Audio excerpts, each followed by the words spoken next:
everyone. Welcome to episode 2 of Channeling Success with Titan Cloud Solutions, where we explore the latest cloud trends and insights shaping our industry. So, at Titan Cloud Solutions, we empower businesses with cutting edge cloud solutions that drive innovation and success in an ever evolving market. Today, I'm thrilled to welcome Koby, who has recently moved into a new role as Senior Vice President of National and Strategic Partnerships. Koby, it's great to have you here. Why don't you take us to, a few moments to introduce yourself and share a bit about your journey at Teleris? Yeah, I'd love to. Thank you for having me. And just so everybody knows, it is when we're recording this, it is October. Jasmina does not just really love pumpkins for her background. So, one of the things that I always like to point out, the best thing that's ever happened to me in my career is I started at Teleris as an SPDM. This was about a decade ago now. I had hair; it was amazing. And in that, Been that long? I know Wow. it's been that long.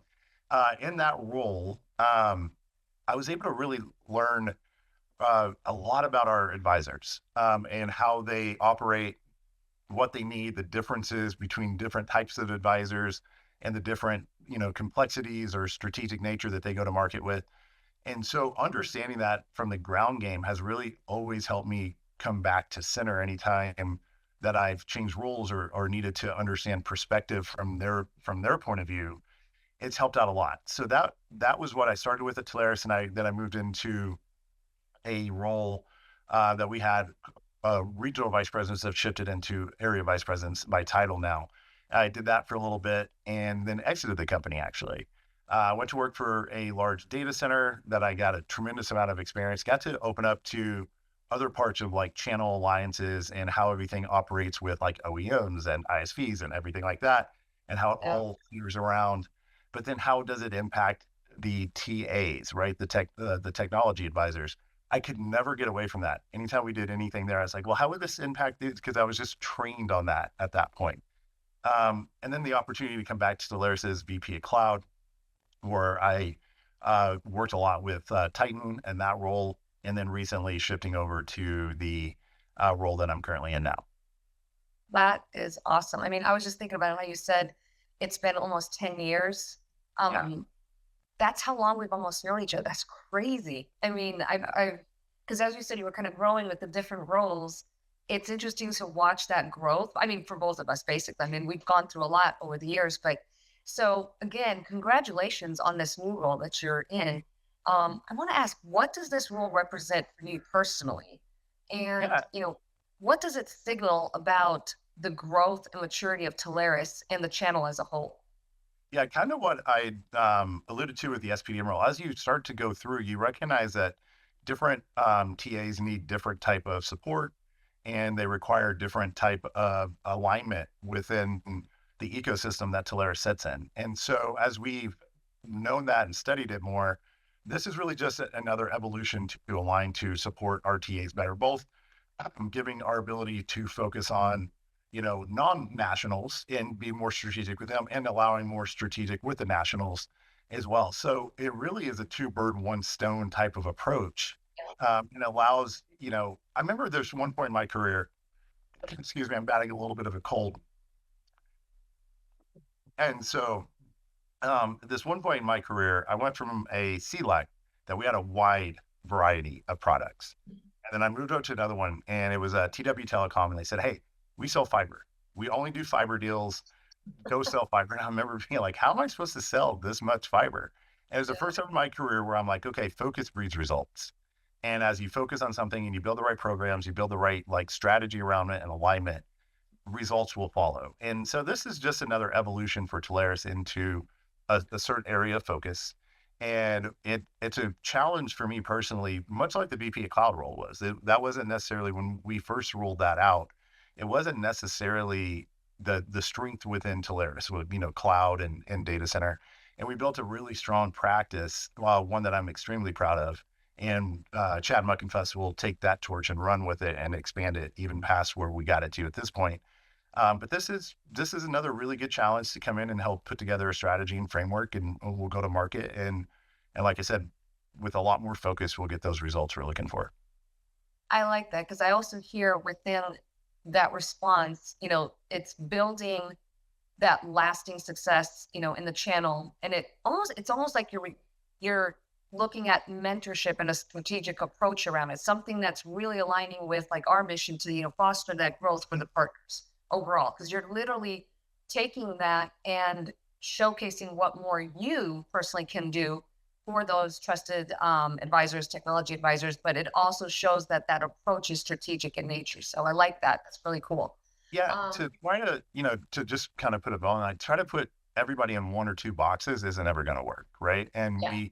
um, we offer services to thousands of advisors that all have a different DNA and different needs. So trying to match them and where they're at and help them grow their businesses, that's ultimately what we're all here trying to do. Absolutely. Spot on.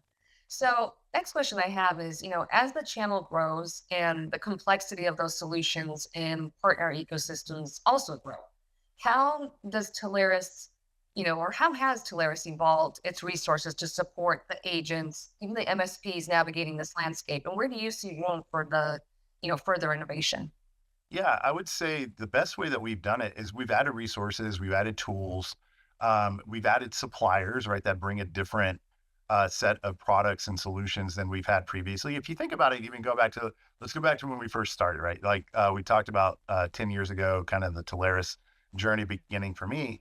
And doing that, there was a smaller subset of products. And we would have advisors that could be experts on, network or contact center. And we still do, we still have a lot of those. But what they've also recognized is by by having access to the resources at Teleris, like our engineers or the tools and things like that that we bring to bear, it allows them to expand their footprint within their customer base. And that's ultimately what is the shift. It's not only just being an expert in one swim lane, but also understanding how to be a consultant across everything. And this isn't new. We've talked about this for a number of years, but the adoption and the comfort level has almost come out of necessity because what you're also seeing, you mentioned MSPs, they're coming more into the space. You've got a lot of other types of, players that are coming more into the space with expertise. And so to level up, you have to be able to speak about more than just one or two topics. One of my Yep. favorite stories is there was a large enterprise customer and I got to be really good friends with the CIO. In fact, he used to come on and do like some speaking engagements with me and stuff a few years ago. And he leveraged five different technology advisors for his services. So he strongly believed in the model. And then finally one day I said, "Hey, why are you, why did you leverage five?" And he goes, "Nobody told me they could do the other stuff. They just kind of stuck to one swim lane." I don't think Yeah. that would happen necessarily today. It might, but the chances of our advisors saying, "Hey, what else do you do? And how else, Yeah. can you get done?" What we really focused on is switching from being product specialists to really efficiency experts in the buying journey. And so I think that our advisors streamline the buyer's journey better than most type of consultancy agencies now. They're going from point A to point B and they're getting their customers there faster than they can get themselves there. Not to overly plug, Titan, but like think about that. You get somebody that has an option for backup, disaster recovery, data storage. They come in, it looks like a really good fit. Our engineers vet it. They do a light scoping exercise. They get it to the right suppliers. They then come in, do their do their process, and it's to contract there. That's a pretty smooth process, and sometimes it goes faster than that, depending on the solution. That's one that Absolutely. that one is more of a what we call advanced solution, slightly complex, not overly complex, but slightly complex type of solution. So as we help customers vet and sort that out and get them in, then we see the comfort level of the TAs go up. And as that goes up, they transact more in different areas and they realize that they are no different than like an Accenture or Deloitte when it comes to Yeah. the ability to come in and consult and the resources they have at their disposal. You are spot on, and I appreciate you telling me this because, you know, I think based on my, partnership with you guys over the years, to me, it is clear that as our ecosystem grows and expands, Teleris is truly committed to empowering the agents, MSPs, just as, we strive to provide the tools and resources that drive that success. And I've done this with you guys for so many years, and it's clear. It really is. It's a very organized and very well run to the point that partners come first. And that's what I really love about our partnership with you guys. So, next question. Your new role, it reflects the growing importance of those strategic partnerships that we're talking about in driving success for both Teleris and the partners you guys serve. Can you share a recent example of how collaboration with a vendor has helped deliver that value to the channel? Yeah, absolutely. So, I mean, there's a number, right? So, we'll take one with a really strategic partner that we have. They had a CIO that came to them. They'd worked a number of years in network. They came in, they were doing a data center modernization project, and this wasn't necessarily their area of expertise. They had a little bit of depth, but not a ton. We were able to partner up with them, and it opened up about 6 different opportunities within that one account, not just for the data center modernization, but we actually got into some contact center, some network realignment. And it was really just going in from taking an art of the possible style conversation with them. And now keep in mind, the customer is extremely open to all of this. It's a new CIO that they previously had a relationship with. We all know this story. And they said, hey, come in blank slate and let's talk through all of these things. And they just brought the right resources in. I think within that account, we've probably had 4 different of our engineer specialists in to speak on their different swim lanes. And we're not quite done yet, but like that's the one that sticks out to me the most. We took a really good advisor, we put some resources around him. I got to personally go in on that one. I was excited about that and talk to the customer. And we were able to open up, 7 figures worth of funnel. Again, contact center, it'll be a lot of cloud. And some of this is still being scoped out. But the one that kind of triggered it, and just so we can't get through any technology conversation without saying this, was AI, right? Yeah. It's around an AI roadmap and AI solutions. What we were able to do is kind of get into the data conversation. And when you got into the data, we started talking about everything. Where is it housed? How are you backing up? Where are you storing it? How are you transporting it? How are you sharing it? How are you collaborating on it? Now you're having more of a UC/CC type conversation that led into how are you training on it? What are you ultimately looking to do? And so as we got into that, it really helped unravel a ton of different opportunities and where the customer felt like they weren't really up to it. Oh, last but not least, how are you protecting it? Right? Cybersecurity. Yeah. And so, like I said, it opened up a number of different conversations, and we helped them kind of put together a nice little roadmap and what projects we could run together, which ones we needed to stagger based on their availability, based on their desire after an impact and effort type exercise. So it was really, really good. You know what I loved to hear is that how there's that saying, and I think we both know it was a JD saying back in the day, and it was you got into the dirt, you felt the dirt. You literally were with the partner and the customer to kind of understand their wants and their needs, especially these days now with AI, because it is complex in a sense. Yeah. But the fact that you literally got into it, that is absolutely crucial. Um, but it also shows the differentiator amongst Teleris because in all the years that I worked with a lot of the TSDs, the partners, and what have you, not many people do that. So kudos to you because quite honestly, that is probably the biggest difference for you guys, but it also shows the strategic value you guys bring to the partner ecosystem. So that's pretty cool. For me personally, it's like a muscle. If you don't use it, then it just kind of goes away. Yeah, And absolutely. I have enough of that in my real life. So I definitely don't want that to go away when it comes to like my skill set. So I love getting involved at the customer level whenever the opportunity presents itself. Our engineers do a great job of that on a day in and day out basis. So I do appreciate you saying that. It's something that I think we all value is our ability to really help drive business that way directly for our teams. Exactly. No, I couldn't agree more. So, as we're talking about it, how have you seen the needs of agents and MSPs evolve literally in the last 12, 18 months when it comes to cloud services? And how are you adapting those strategies to meet those changes? Let's just like talk about MSPs. Those guys have just been through it, right? And there's a 4-letter word named Broadcom for a lot of these guys right now. And you know, respectively, like Broadcom's doing what they think's best for their business and the industry and the way that they see it. It's unfortunately like caused a lot of fallout for a lot of these like MSPs that are focused in the SMB mid market space, and it's really had to change the way they go to like completely change the way they go to market. The alignment with Polaris for these MSPs just gives them a bit more of a, again, more products to sell without adding to add a lot of overhead. Think about that.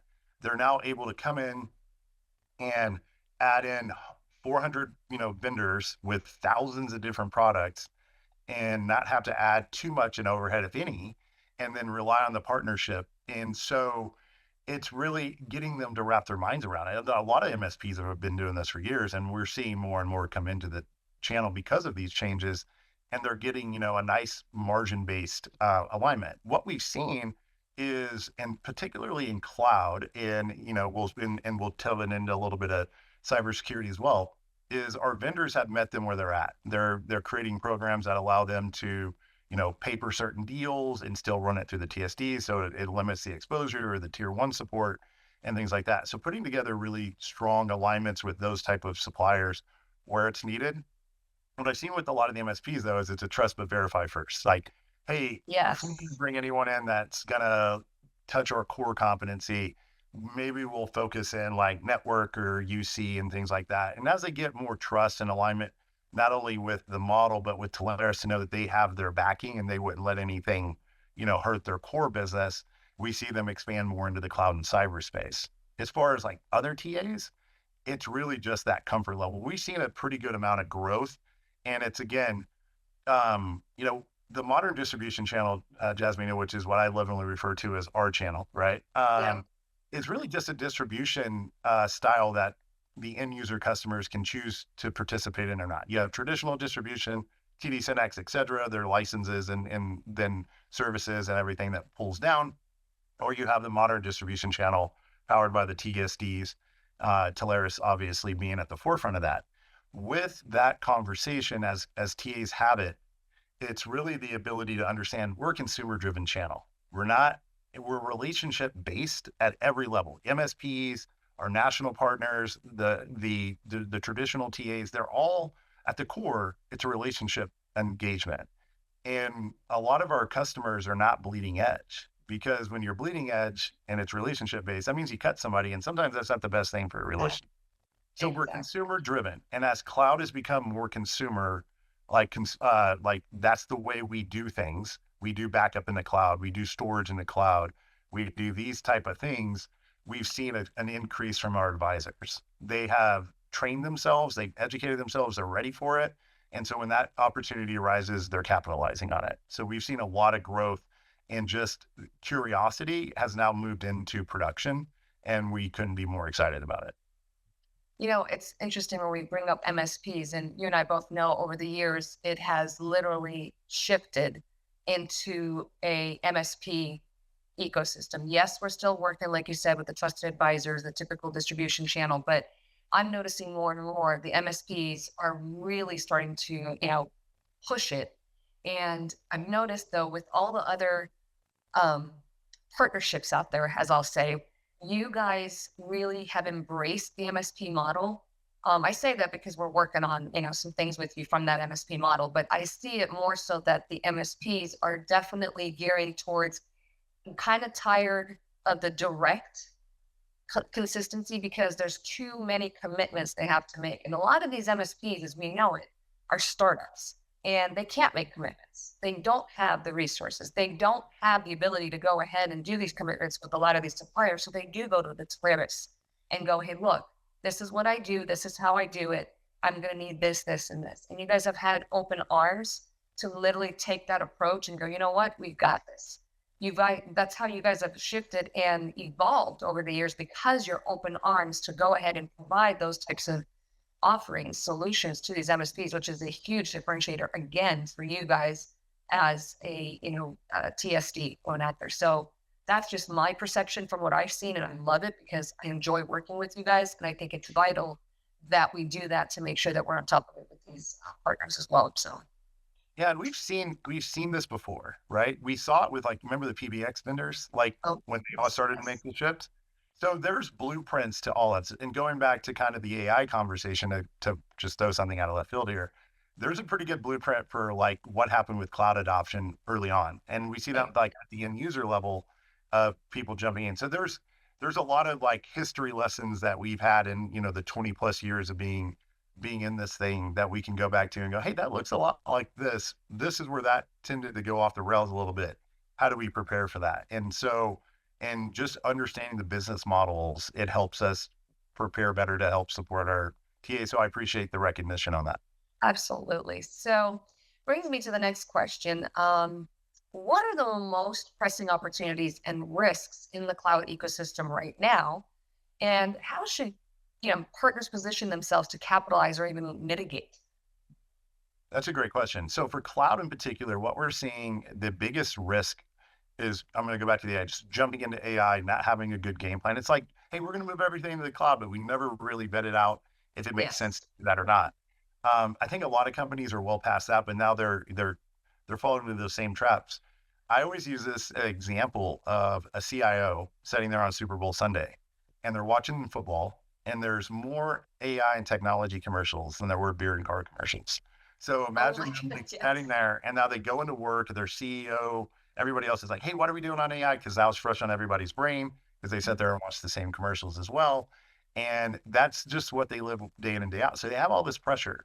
So the biggest thing for, end user customers right now, the biggest risk is jumping into something on AI that they're not prepared for. That MIT study, I think, rocked a lot of people that shared 95% of AI projects are failing to meet their desired financial goals or prove any ROI. That doesn't mean the technology is bad.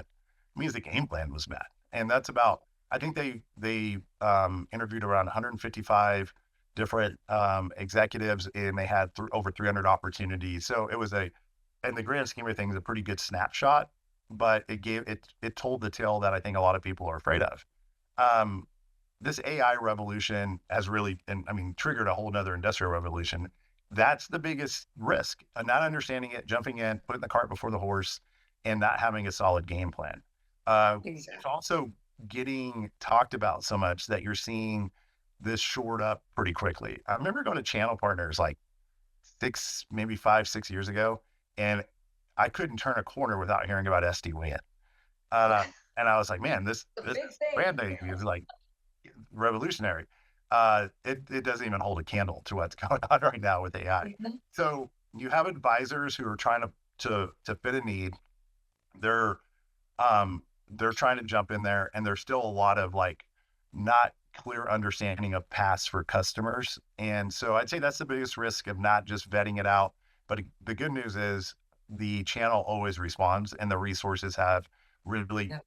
put a lot of effort into it. We've got a whole great playbook for AI, including some new things that we're launching here in the next week. And again, this is in October, right? So if anybody's wanting to kind of date it, by the time this usually will probably come out, you'll have those. So there'll be an AI like roadmap document that Polaris is launching that we're really proud of. So we just rolled it Very out last week to a group of our advisors for vetting, and it came back like with an overwhelming amount of yes, we need that. well. Of course it would. Yeah, the other It's you major, guys. the other major one is probably going to be the VMware opportunities still. That disruption. You have Broadcom, you have Citrix, you have a number of different players that are disrupting the way that they interact with their clients. And that always breeds opportunity for advisors. Disruption, changes, anything going on with the economy. That's what this channel is amazing at. We Mhm. adapt to whatever is going on. If there's a down economy, cool. We'll help you cost optimize, save money. We'll focus on FinOps. If there is a thriving economy, cool. We'll help you spend that money and we'll expand it. And we have like new technology swim lanes. So, um, I would say that disruption presents challenges because then you need to be able to have those quick conversations and again, getting to the right resources. So we have, virtualization matrix, quick at a glance, things like that. And that's where our suppliers come in. And as we onboard or have these suppliers that develop new go to markets, getting them educated, you guys have been great in that and keeping us up to date. You've changed your model a couple of times to adapt to the channel. You've added to your product solution set to make it more attractive to end users. So you see that collectively across the ecosystem. And even though there's a lot of risk and a lot of changes and it can be overwhelming, when you look at it, and if you're an advisor, my favorite visual that I always like to paint, you're at this side of the table and your customers on the other side. And just imagine behind you, you have a layer of engineering from Teleris, and behind that, 400 plus engineering and resources and solutions. Everybody is there to support you in your efforts to support Exactly. those customers. Yeah. And everyone's depending on it. So that's the really amazing thing about the channel is no matter what the risk are or the challenges, you have a tremendous amount of resources now to help solve for those. I couldn't agree more. And there was a couple things that I want to reiterate based on what you were saying, and it goes back to AI. So I don't know if you've noticed with a lot of these commercials, like you're talking about the football, the AI generated dogs. I mean, that is crazy enough to Yeah. watch them get into football. And then, so I don't know if you, the audience basically, it was a few weeks ago, there was a, I guess you could call it a survey. This man was going out to the public and showing or letting somebody hear some music. And this little girl said, "Oh my God, this is great. Who is this?" And they said the name. And I'm like, "I've never heard of that name." And they said, "Would you be surprised if I told you it was AI?" And they're like, "No, that can't be AI." And they showed the person, it looks exactly like you and me. I mean, amazing background. They're doing the music video, but it was AI. It was the Yeah. person AI and the music was AI. What they did was based on this lady out of the UK, she put together an AI company, recording company, and sent it out to the mass in the US, all the different production companies for music. One of the production companies reached out and said, "I want to sign her up on my label." And they said, "This person isn't real." They then took that entire survey message, whatever, to the recording artists. And they said, basically, what we found out was they took the top 10 recording artists in the US between rock, pop, country, hard rock, whatever. And this AI was generated off of those top 10 recording artists and their type of music and made it into a brand new type of music.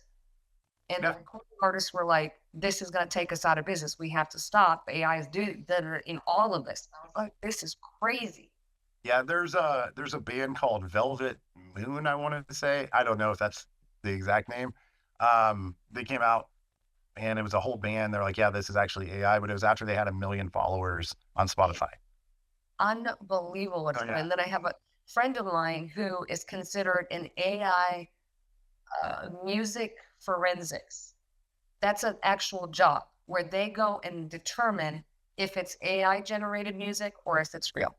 It's all these different types of stuff is coming up to go ahead and include new jobs based off of the AI growth. It's crazy. It's insane. I can tell So, you my emails have gotten a lot better since we incorporated some of the yes. AI components. So there's gonna be Marketing. yeah, it's gonna tweak some things. There's gonna be some changes. Companies are trying to figure out how to leverage it, right? How Yes. do I get all this goodness? And for every cool story like that, it also scares you because Yes. of all the things that you just laid out. You don't know what's real and what's not. So then you've got to have the cybersecurity around. Like now, there's cybersecurity that focuses on figuring out if it's a deep fake or not. So there is a ton of opportunities again for everything that comes out that's going to disrupt something that creates opportunities and as a spin out of that as well. Exactly. No, it's crazy. So, looking ahead, because we're getting close to 2026, what are one or two key investments or capabilities that partners must prioritize if they want to stay competitive with cloud services? I'd say that just they're to invest in themselves, right? Just make sure that they're attending industry events for education, alignment. There's always like, the Google or it's just picking up on anything industry news, taking and educating yourself to where you have insight on what's going on in the space, not just information. And that's what your customers are craving. They crave, thought leadership and insight. And for you to be able to come in and talk about and guide them, because if you think this is a lot for you to do, it's the same thing for them. And so the more that you can come in with ideas and solutions and playbooks, and say, hey, this is my methodology on how we attack AI or how we hit on cybersecurity or cloud, any of these things.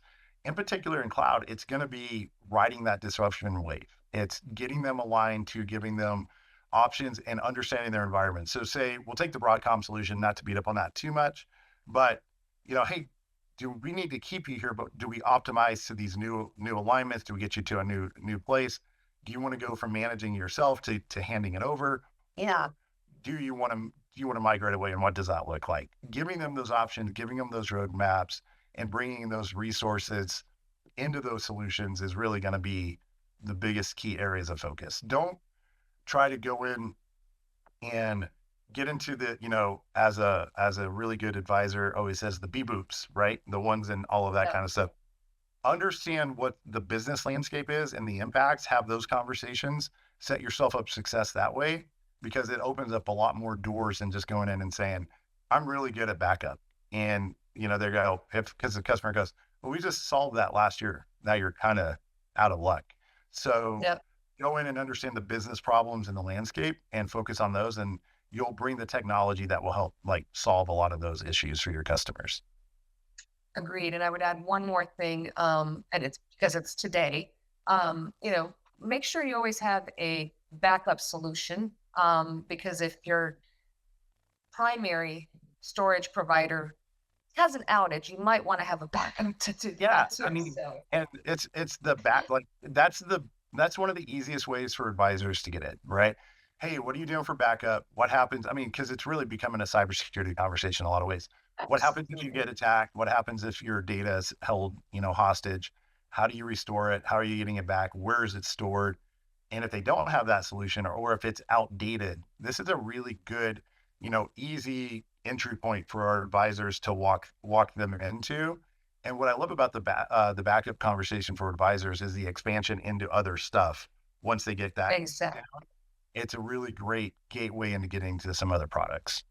Yeah, they can make it sticky. I mean, you get to Yeah. find all these little things that they probably didn't know before. So I have one more question.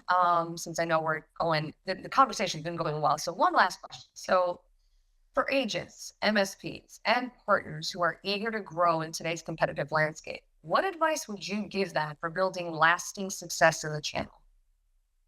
Um, Look to, get a core understanding of the needs of your clients and know that there's probably going to be an answer. I always say you don't have to say no, and then something will happen. Inevitably, they'll hit on one thing that the channel doesn't offer. But 90+% of the time, you're going to be covered, right? And so don't be afraid to say yes, and then bring in the right resources. Don't limit yourselves. Um, get out of your comfort zones as much as you can. And remember, Absolutely. like I always love pointing this out to advisors who are like really strong in network. Remember when you didn't understand network and you had to like, build on it and learn on it, and then you get Yeah, comfortable. And so there's a lot of stuff out there now that's available that you can understand at a conception, like, concept level, but you're not going to need to get into the weeds. But the good news is, with the evolution of the channel and the resources, you have a lot of people that do, and you can bring them in and you can expand your business without having to get into the weeds as much as you'd used to, because you had no other option. You were the only yeah. expert there. And now you have partnerships that allow you a lot of different expertise. Take advantage of those. Look to say yes and figure out how to deliver that for your clients, and know that you have some strong relationships behind you that are heavily invested in helping you say yes. Totally love that. And I think it's spot on, especially with all the changes that are happening. So want to really thank you so much, Kobe, for joining us for episode 2 of Channeling Success with Titan Cloud Solutions. Your insights, seriously, Kobe, have been invaluable. And I'm sure that the ones that'll be watching this will be like, huh, there was something that they caught on to this. And I love that. So if anyone out there would like to share their own story or wisdom on the show, don't hesitate to reach out to me. You know how to find me. So until next time, keep channeling your success. And remember, Titan Cloud Solutions is here to help you guys along the way. Thanks, everyone.